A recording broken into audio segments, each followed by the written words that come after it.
সে দেখি যে না আমার কাজের ক্ষেত্রে বাধা, আমার গবেষণার ক্ষেত্রে বাধা, আমার সব কিছু অধিকারের ক্ষেত্রে বাধা, এই বিষয়গুলো আসলে মেনে নেওয়াটা অনেক বেশি কষ্ট। এটা আমরা গত 22শে এপ্রিল আমরা একটা সংবাদ সম্মেলন গিয়েছিলাম আমাদের প্রতিবাদ হিসাবে আমাদের কমিশনের স্বায়ত্তশাসন এবং মন্ত্রণালয়ে অযাচিত হস্তক্ষেপ এবং কর্তৃত্ববাদী আচরণের প্রতিবাদ হিসেবে আমরা সংবাদ সম্মেলনের পর আমরা ধারাবাহিকভাবে এই কর্মসূচিটাকে চালিয়ে আসছি।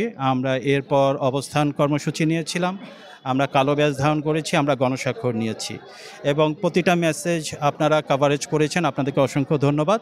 এরই ধারাবাহিকতা আজকে আমরা গণজমায়েতের অংশগ্রহণ করছি। এখান থেকে আমাদের এতদিন যে আমরা স্বাক্ষরগুলো সংগ্রহ করেছি অবস্থান কর্মসূচির মাধ্যমে, সেই স্বাক্ষরগুলো সম্মিলিত আমরা 11 দফা যে উপস্থাপন করেছি, সেই 11 দফার একটা স্মারক আমরা প্রধান উপদেষ্টার কাছে দাখিল করব। আপনি জানেন যে বাংলাদেশ পরমাণু শক্তি কমিশন একটা বিশেষায়িত প্রতিষ্ঠান। এখানকার বিজ্ঞানী, কর্মকর্তা, কর্মচারী অত্যন্ত শান্তিপ্রিয়। আমাদের আন্দোলনও হবে শান্তিপ্রিয়। এটা একটা রেফারেন্স যে আমরা আসলে কোনো ধ্বংসাত্মক কোনো কিছুর মাধ্যমে আন্দোলনে যেতে রাজি না। আমরা আমাদের নৈতিক দাবিগুলোকে আইনের কাঠামোর মধ্যে রেখে যেভাবে গুরুত্বপূর্ণ মনে করি সেভাবেই করছি। আমরা প্রধান উপদেষ্টা মহোদয়ের কাছে উপস্থাপন করব। আমাদের বিশ্বাস প্রধান উপদেষ্টা মহোদয় আমাদের সংশ্লিষ্ট উপদেষ্টাকে বিষয়টিকে আমলে নেওয়ার জন্য বলবেন। আমরা এটা অবজার্ভ করব এবং তারপর যদি আমরা দেখি যে সত্যিকার অর্থে এই বিষয়গুলোকে ঊর্ধ্বতন কর্তৃপক্ষ খুব বেশি গুরুত্ব দিচ্ছেন না, সেক্ষেত্রে আমরা অবশ্যই সমস্ত বিজ্ঞানী, কর্মকর্তা, কর্মচারী মিলে আমাদের পরবর্তী কর্মসূচি দিব। সেটা আমরা এখনও সিদ্ধান্ত নিইনি। আমাদের বিশ্বাস যে আমাদের প্রধান উপদেষ্টা বিষয়টাকে আমলে নেবেন এবং এটাকে একটা সুষ্ঠু সমাধানের পথে এগিয়ে যাবেন। আমরা সেই অপেক্ষায় থাকব। আমাদের সংশ্লিষ্ট উপদেষ্টা ইতিমধ্যে আমাদের চেয়ারম্যান মহোদয়ের সাথে বসেছেন, আমাদের সচিবকে তারা বলেছেন। এটা আমাদের চেয়ারম্যানের কাছে প্রাপ্ত তথ্য অনুযায়ী যে ওনারা কমিশন আমাদের সাথে বসতে চাচ্ছেন। আমরা বলেছি আমাদের আন্দোলন ধারাবাহিকভাবে থাকবে। আমরা আমাদের দাবিগুলো ওনার মাধ্যমে উপস্থাপন করব এবং পরবর্তীতে আসলে কর্তৃপক্ষ ওনার সাথে বা আমাদের কমিশনের সাথে কথা বলেই হয়তো পরে সিদ্ধান্ত নেবেন। আমরা তখন সাংগঠনিকভাবে এটাকে বিশ্লেষণ করে আমরা পরের সিদ্ধান্তে যাব।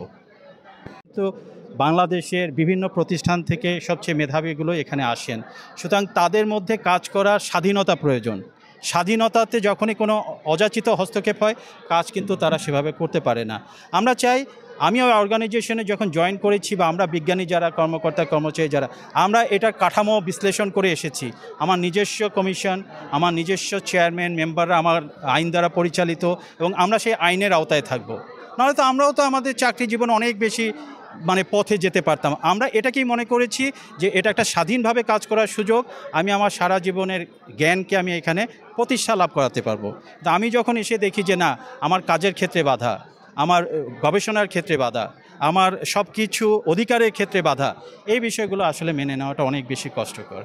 হয়তো আমরা অতীতে এইভাবে এটাকে প্রকাশ্যে আনতে পারিনি, কিন্তু এখন যেহেতু একটা সরকার আমাদের সামনে আছেন যিনি চান যে সুষ্ঠুভাবে বিজ্ঞানকে নারিশ করার জন্য এবং যে কোনো চাওয়া পাওয়া লজিক্যালি সেটাকে গুরুত্বের সাথে বিবেচনার জন্য, দেশের বিজ্ঞান চর্চা এবং অ্যাটমিক এনার্জি, পরমাণু শক্তির বিজ্ঞান চর্চাকে যদি সত্যিকার অর্থে জাতির প্রয়োজনে ব্যবহার করতে চায় তাহলে অবশ্যই বিজ্ঞানী থেকে সেই গুরুত্বটুকু দিতেই হবে। এটা খুবই মিনিমাম একটা চাওয়া জাতির কাছে, সরকারের কাছে। আমাদের গণজমায়েত হচ্ছে 8ম দিনের মতো গণজমায়েত।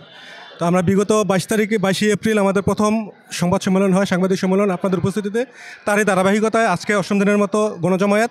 তো আজকে গণজমায়েতের অন্যতম উদ্দেশ্য হচ্ছে আমরা বিগত 7ম দিন পর্যন্ত কালো ব্যাজ ধারণ এবং গণস্বাক্ষর কর্মসূচি ছিল, সেই গণস্বাক্ষর কর্মসূচির এবং যে স্বাক্ষর সংগ্রহ করা হয়েছে তা সহ আমাদের যে কমিশনের যে 11 দফা দাবি, সেই দাবি সম্বলিত স্মারকলিপি আমাদের বিজ্ঞানী সংঘ, কর্মকর্তা সংঘ এবং কর্মচারী কল্যাণ সংগঠনের নেতৃবৃন্দ মাননীয় প্রধান উপদেষ্টা বরাবর পেশ করবেন।